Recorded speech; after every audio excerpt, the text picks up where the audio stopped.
hermanos que he notado son los principales entre ellos, ellos influenciaron bastante a Lutero y a Calvino. Y por eso con lo que Lutero puso su atención en esas enseñanzas, y él mismo abrió sus ojos y el Señor le mostró el camino. Y como sabemos que es la voluntad de Dios, Dios eligió a Lutero. Podría haber elegido a otro de los que yo he nombrado antes, pero no lo hizo después. De hecho, cuando en la hoguera estaba uno de ellos, John Hus, en Bohemia, cuando él estaba siendo incendiado su cuerpo, él dijo una palabra. De alguna manera fue profético, porque dijo: sí, tú me podrás quemar ahora, pero vendrá otro de aquí a 100 años que no podrás quemar. Y este fue Lutero. Tenían un mismo espíritu estos hombres. Así que la reforma de la Iglesia no viene solo porque Lutero era un especial hombre de Dios, que no, él tenía sus privilegios en medio de la Iglesia católica, y él tenía libertad de poder entrar dentro de los escritos antiguos y podía estudiarlos, pero eran otros los que influenciaron a Lutero, y por eso Lutero, Dios eligió a alguien, y fue Lutero. Lo que yo quiero dar en esta mañana es puntos de similitud importantes que tenemos la Iglesia evangélica de hoy con aquello que se dio en el siglo XV y XVI, y el por qué se dio. Hoy vivimos un tiempo donde la Iglesia necesita una reforma. En una gran mayoría de círculos llamados cristianos, entre comillas, se necesita imperiosamente volver a Cristo. Es decir, volver a la palabra de Dios. Si damos una mirada a la historia de la Iglesia y observamos los escritos de los reformadores, y si miramos aún las 95 tesis de Lutero, nos damos cuenta de esta gran necesidad de regresar de nuevo a los fundamentos del principio de la Iglesia cristiana. La Iglesia cristiana no comenzó con la Reforma. La Iglesia cristiana comenzó en el primer siglo de la era cristiana, de la era sagrada. En el primer siglo.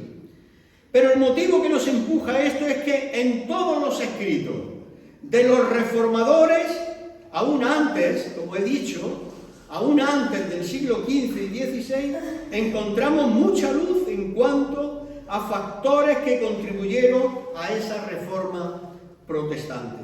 ¿Y por qué tuvo que hacerse esta reforma en ese siglo? ¿Por qué?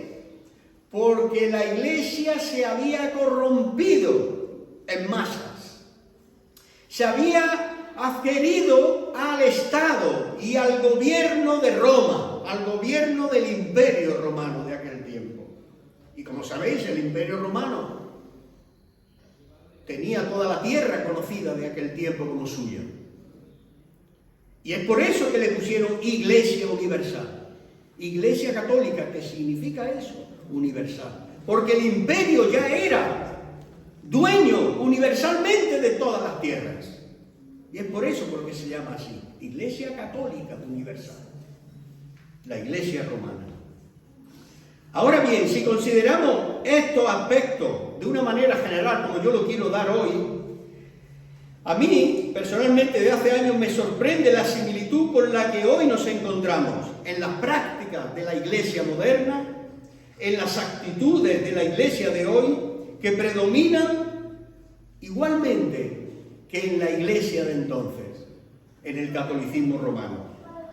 Y de la misma manera y con el mismo espíritu de error, predominan hoy día las falsas y heréticas enseñanzas de aquel tiempo.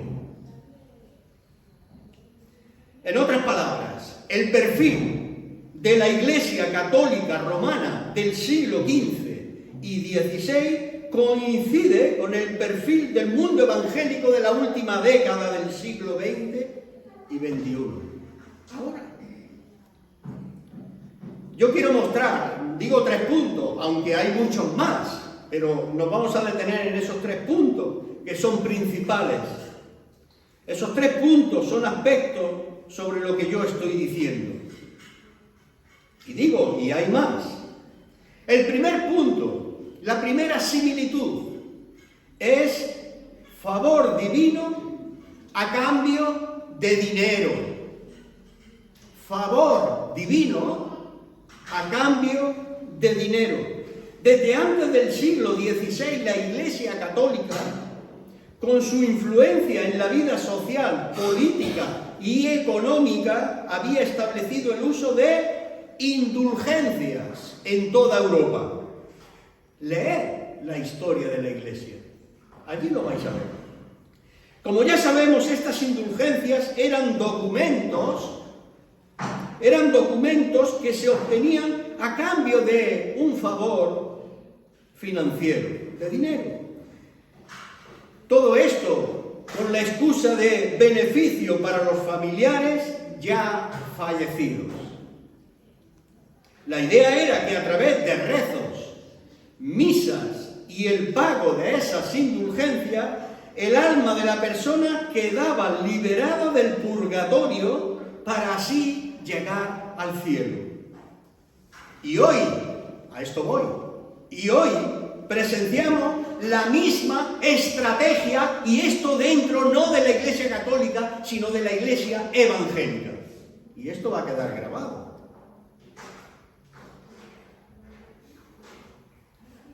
Presenciamos la misma estrategia, pero con distintos matices. No se venden indulgencias con esa falsa promesa de ser librados del purgatorio, puesto que los evangélicos no creen en tal cosa, no creemos en tal cosa. Pero sí se les promete a las personas bendición espiritual, enseñando hasta el cansancio que pactando con Dios, que sembrando dinero, cosecharás más bendición. Esto se enseña en las iglesias. Vosotros lo sabéis. Como si el favor divino tuviera un precio, hermano. Pero eso se enseña en las iglesias evangélicas. Por eso digo que hay una similitud de los siglos XV y XVI con la Iglesia Católica Romana. Hoy día en la Iglesia evangélica. En algunos círculos extremos hasta se invita a los creyentes a hacer ofrendas para recibir una impartición especial de la unción. De esa supuesta unción que dicen tener esos falsos ministros. Porque no serían falsos si ellos no enseñaran eso. Serían verdaderos. Pero son falsos, porque ellos dicen que a cambio de estas ofrendas, ellos van a impartir la unción a los creyentes. Y eso es una mentira diabólica. Va a quedar grabado cuando se ponga y se suba en YouTube. Lo van a escuchar muchos.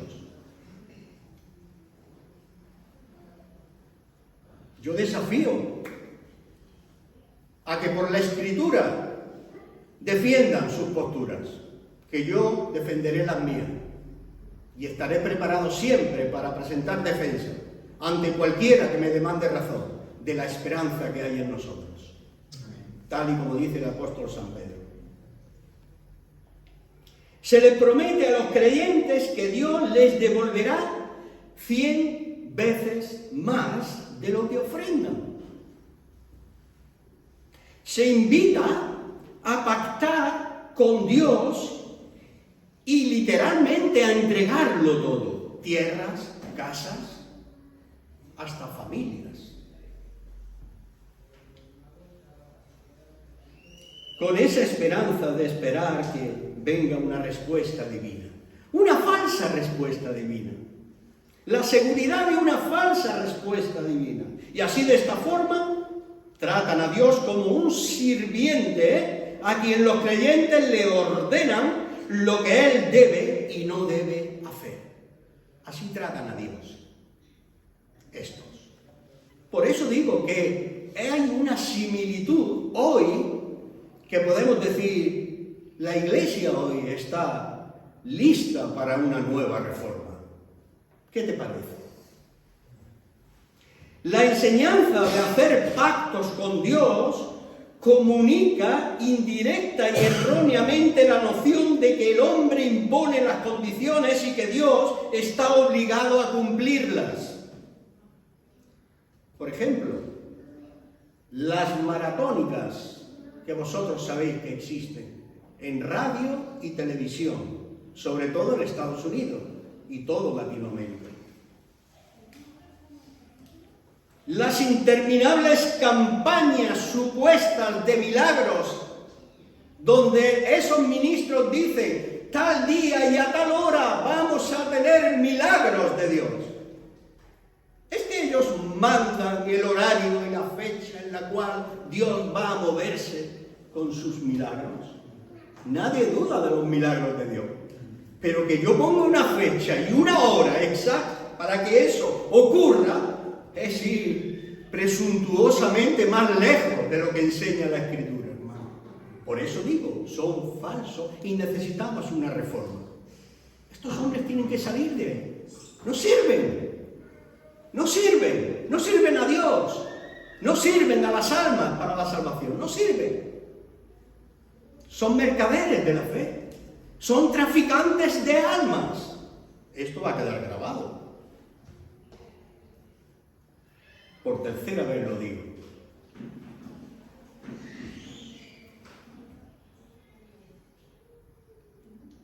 Festivales, vosotros sabéis, festivales de éxito cristiano. 4 pasos para conseguir la prosperidad. 5 puntos para seguir sanos. 8 pasos para llegar a no sé dónde. Patrañas.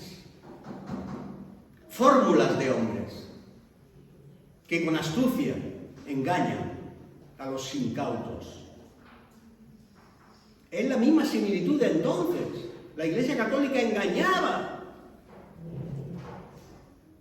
a los hombres y mujeres de esos tiempos, y hoy se están dejando engañar muchas mujeres y muchos hombres también.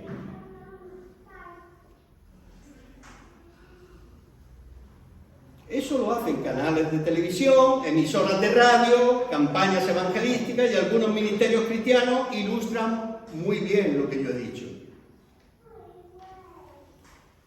Esa es la primera similitud. Favor divino a cambio de dinero. Y hoy se parece la Iglesia evangélica a lo que ocurría en el siglo XV y XVI. Segunda similitud, la falta de conocimiento de las Escrituras. Por siglos, el acceso a las Sagradas Escrituras estaba restringido únicamente al clero de la Iglesia. En otras palabras, solo el Papa. Solo los obispos y los sacerdotes, y también los monjes, tenían acceso a las Escrituras. Solo ellos. El pueblo no tenía acceso a las Escrituras de la Biblia. Y la única posibilidad de leerlas, de alguna forma, se puede decir, era por algunas traducciones que venían del latín, pero tú tenías que estudiar latín y no te lo permitían tampoco, que fácilmente tú pudieras acceder a eso, sino a los que estaban en el clero. Entonces, la posibilidad de leerlas, estudiarlas e interpretarlas estaba limitada solamente a ellos. Esto dio a luz a un escenario terrible para el pueblo común, el pueblo de la calle, hombres y mujeres, habitantes de la tierra. Esto generó un desconocimiento total y generalizado acerca de las verdades bíblicas. No había lugar a la discusión ni los cuestionamientos. No se podía cuestionar nada que el clero determinase como escritura o palabra de Dios. Nadie conocía las escrituras, solo ellos. Uno de los mayores beneficios directos que tenemos de esta hermosa reforma y de hombres y mujeres que dieron su vida para que hoy podamos tener estos beneficios son directos de esa reforma y fueron las traducciones que hoy tenemos. Primeramente se hicieron del latín a los distintos lenguajes e idiomas, destruyendo el monopolio de la verdad que solo Roma tenía. Gracias a hermanos como John Hus, Jerónimo de Savonarola, John Wycliffe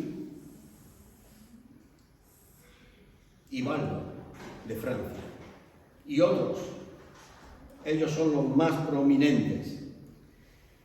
Lutero vino después y él abrió en par todas las puertas y clavó sus tesis, las clavó en la iglesia donde él predicaba. Y desde entonces tuvo una persecución. La similitud que tenemos con esto es, hermanos, que hoy día, aunque tenemos versiones en la mayoría de los idiomas y los cristianos de casi todo el mundo podemos leer, podemos estudiar la Biblia en nuestra lengua materna, existe una ignorancia generalizada de las verdades del Evangelio.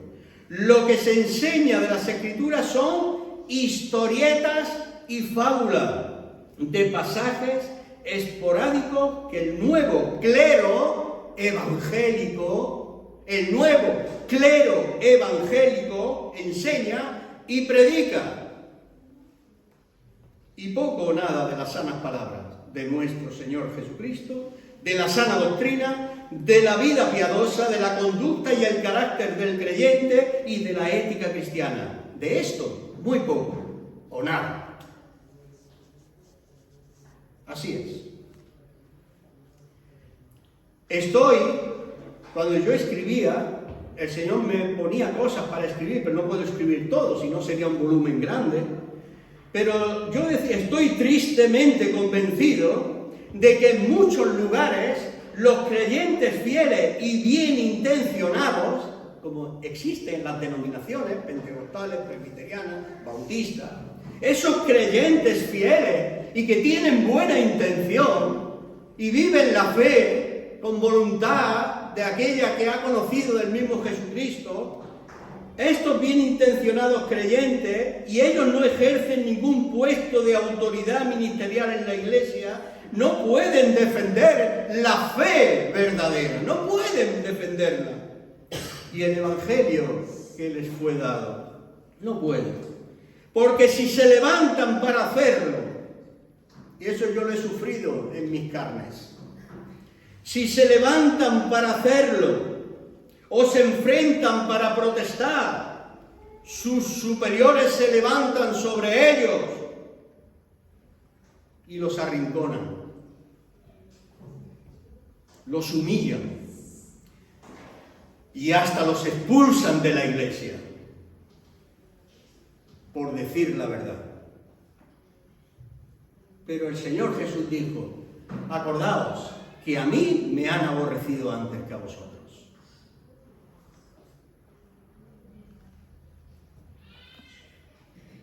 Yo estoy convencido, tristemente, de esto. Todo esto, hermanos, es porque quieren proteger. Todo esto porque quieren proteger el monopolio de una unidad no bíblica. Estos concilios, estos nuevos, modernos concilios, buscan una unidad no bíblica. Dicen que debe de haber diversidad, pero la Biblia no enseña de diversidad de doctrinas. Enseña de una sola doctrina, de una sola iglesia. La única diversidad que yo leo en las Escrituras es la diversidad de los dones. que cada uno de nosotros por el Espíritu tiene un don diferente del otro. Pero diversidad para la unidad, pisoteando la doctrina de Cristo y su palabra, no la encontramos en la Biblia. Estos nuevos pastores eclesiásticos modernos han dejado de explicar, de predicar, han dejado de explicar la regeneración. ¿Y sabéis por qué? Porque muchos de ellos no son ni regenerados siquiera. No pueden explicar, no pueden predicar la regeneración. Otros lo hacen a conciencia para engañar a muchos. Estos pastores han dejado de predicar la justificación por la sola fe, por la sola fe, por la sola gracia. Han dejado de predicarlo. Han dejado de predicar doctrinas básicas del carácter y gobierno local de la Iglesia, hermano. La esencia de los mensajes hoy de esos supuestos pastores es simplemente motivacional, motivar a la gente. La gente llega a los cultos y son exhortados a seguir adelante. Les exigen no detenerse, a conquistar, a perseguir sus sueños. A perseguir sus sueños. Predicaciones motivacionales. Esto es una muestra que necesitamos que vuelva una nueva reforma, hermano. Pero su alma, el alma de estos oyentes que escuchan estas patrañas religiosas, el alma de estos creyentes queda sin fruto, sin ser edificada. Y su alma está desnutrida. Y todo eso debido a la escasez de leche pura de la palabra. Eso falta en los púlpitos. Leche pura, alimento sólido de la palabra de Dios en los púlpitos. Eso falta. ¿Y por qué falta en los púlpitos? Porque no existen tales pastores hoy, como los que hemos nombrado de antaño. Ojalá Dios pueda levantar a esos tales pastores de antaño hoy, para que hablen la verdad. Esto va a quedar grabado.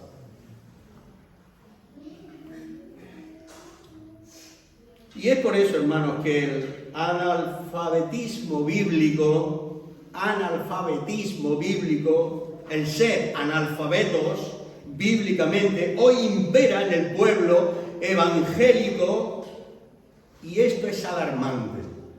Es alarmante porque no es solamente un grupo evangélico, es el mundo evangélico. Es alarmante porque es general, hermano. Y esto no debería ser así. En nuestros círculos cristianos, las palabras, cuando hablamos de enseñanza, hablamos de doctrina, hablamos de teología, eso genera resistencia y desconfianza.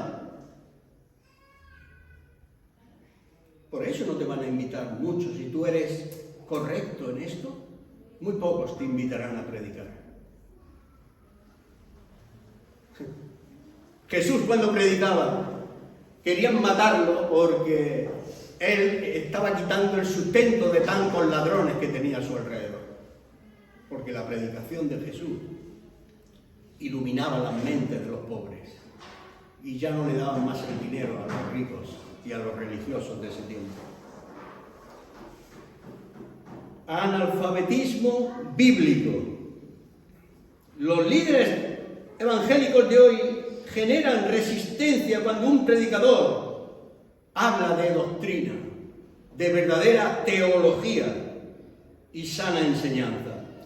Todo lo que los pastores enseñan se constituye en la norma de la verdad, según ellos. Y dicen, no debe de ser cuestionado. Aún si lo que se enseña carece de base bíblica. Porque ellos dicen, esto es cultural, esto era para aquel tiempo, esto era para aquella iglesia, no para la nuestra. Entonces no te permiten abrir la boca a los creyentes que quieren encontrar la verdad. No te lo permiten. Eso es una de las similitudes también.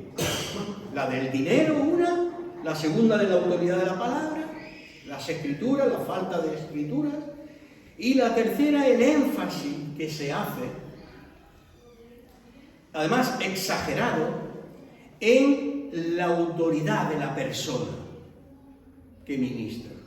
El énfasis exagerado, digo énfasis exagerado porque hay una cierta autoridad siempre que el ministro predica según la autoridad de la palabra de Dios.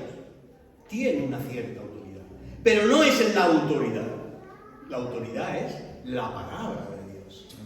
Sin embargo, este énfasis exagerado de la autoridad es una similitud que, al igual que en los tiempos de la Iglesia Católica, cuando comenzó todo este trajín de las indulgencias y todas estas cosas exageradas que hicieron, ellos hablaban de la infalibilidad del Papa como dogma de la Iglesia. Hoy, los ministros evangélicos de hoy no puedes cuestionar al ministro. No puedes cuestionar al hermano porque es el ungido que está predicando hoy. Al ungido no lo toques. Así hablan los creyentes, ignorantes por supuesto. Tristemente tengo que decirlo, que lo hacen muchos por ignorancia. Otros porque les va la marcha en esta cosa. Porque también quieren ser igual que estos que predican y quieren llenarse los bolsillos de los pobres. Énfasis exagerado de la autoridad. La infalibilidad del Papa, dogma de la Iglesia Católica que sostiene que el Papa no comete errores cuando enseña de cuestiones de fe y de moral. Para asegurar obediencia y sumisión absoluta, Roma le otorgó al Papa un atributo que es exclusivo de Dios, como Santo Padre. Padre Santo, Dios. Así oraba Jesús, Padre Santo.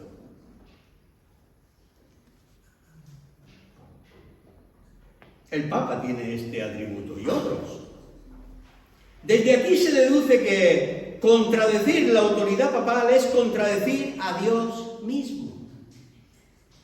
Esto hacía y hace de los papas y por extensión al liderazgo católico una casta de intocables, todopoderosos y dignos de una obligada sumisión. Hoy día muchos púlpitos evangélicos han enseñado que los pastores son una casta especial, diferente y privilegiada dentro del pueblo cristiano, cuando en realidad todos somos como la hierba que hace crecer la tierra.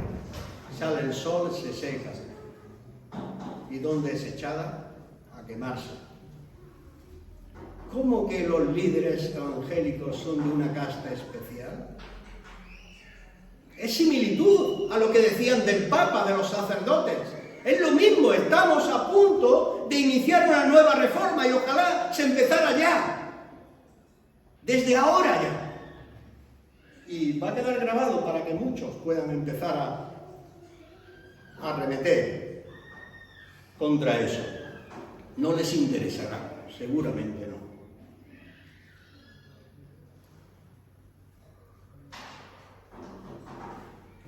La autoridad papal era, si contradices al Papa, contradices a Dios.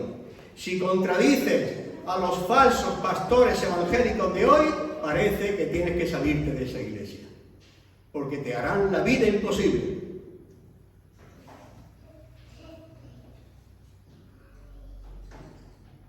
Dicen que hoy se hace este énfasis en la autoridad que tienen de parte de Dios, a la que todos deben tener, y no cuestionar en relación a lo que viven y enseñan. Sin embargo, hermanos, no se enfatiza la responsabilidad. Más que hablar de esta manera, los pastores deberíamos de enfatizar nuestra responsabilidad que tenemos con los creyentes, con los que Dios ha puesto a nuestro cuidado, la responsabilidad que tenemos hacia las ovejas y el rebaño, como San Pedro lo dice muy bien. El apóstol San Pedro dice: pastoread el rebaño de Dios que está entre vosotros, velando por ese rebaño, velando. No por obligación, sino voluntariamente, como el que quiere agradar a Dios, no por la avaricia del dinero, sino con sincero deseo, tampoco como teniendo señorío sobre los que les han sido confiados, sino demostrando ser ejemplos del rebaño. Es diferente a lo que hoy se escucha por ahí. Asimismo, insinúan que el llamado a los pastores, simplemente llamarse uno pastor, hoy día, en los círculos evangélicos, ya nadie quiere llamarse pastor, porque dicen que ser pastor ya es muy poco. Es muy poco. Les sabe a poco, les suena a poco. ¿Y sabes cómo se llaman? Se llaman apóstoles. Se llaman a sí mismos apóstoles, profetas, y hasta algunos dicen que son arcángeles.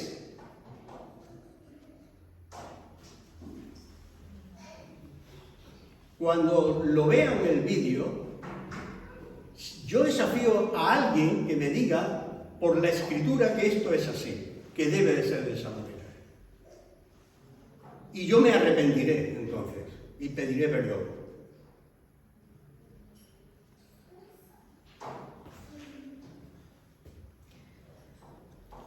Dicen el llamado de ser pastores ya se sabe a poco, por lo que se hacen llamar apóstoles y profetas. Dicen que reciben una unción especial y por ello deben ser obedecidos, admirados y honrados como los ungidos de Jehová. Y yo digo a eso, mentira diabólica. Primera de Juan, primera epístola de Juan. Primera epístola de Juan. Hijitos míos, vosotros habéis recibido la unción del Santo y no tenéis necesidad de que nadie os enseñe sobre eso. Y la unción misma os enseña todas las cosas y no es mentira, así que vivid conforme a la unción que os ha dado Dios mismo. ¿Cómo que ellos tienen una unción especial? ¿Y los creyentes no tienen unción?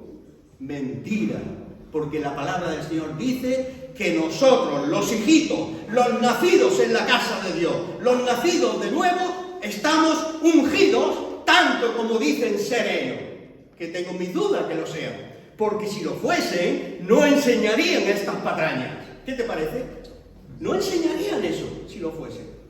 Irían siempre a moldarse a la Escritura y verían que todos los nacidos de Dios estamos ungidos con un solo Espíritu Santo. Amén. Hermanos, despierten. Iglesias, despierten. Donde sea que estén, despierten, creyentes.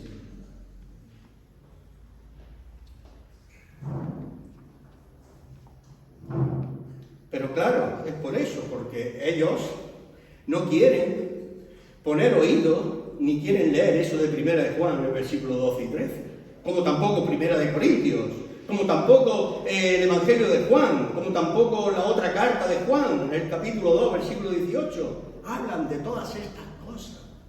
La unción del Santo, la unción del Espíritu Santo de Dios ha venido sobre los nacidos de Dios.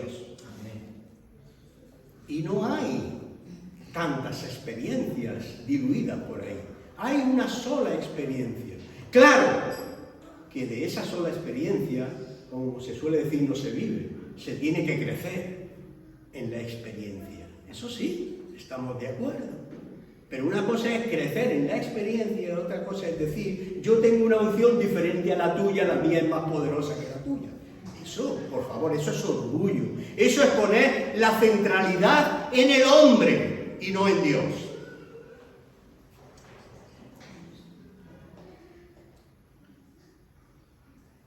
Además, hermanos, también se sostiene que nadie debe criticar, dicen. Nadie debe cuestionar a estos hombres. Ni su autoridad ni su enseñanza, porque ellos son los ungidos. Qué pena. Que ellos mismos digan, si esto hacéis, el juicio de Dios vendrá sobre vosotros. Eso dicen. Se atreven, son tan atrevidos que dicen que si tú cuestionas una falsa enseñanza suya, el juicio de Dios caerá sobre ti. O sea, te asustan, te intimidan para que tú no hables ni escudriñes la palabra de Dios. Eso hacía en el siglo XV. Por eso Lutero vio que esto no podía seguir así. Por eso digo yo que esto no puede seguir así. Aquí tenemos que cambiar esto. Tenemos que cambiarlo.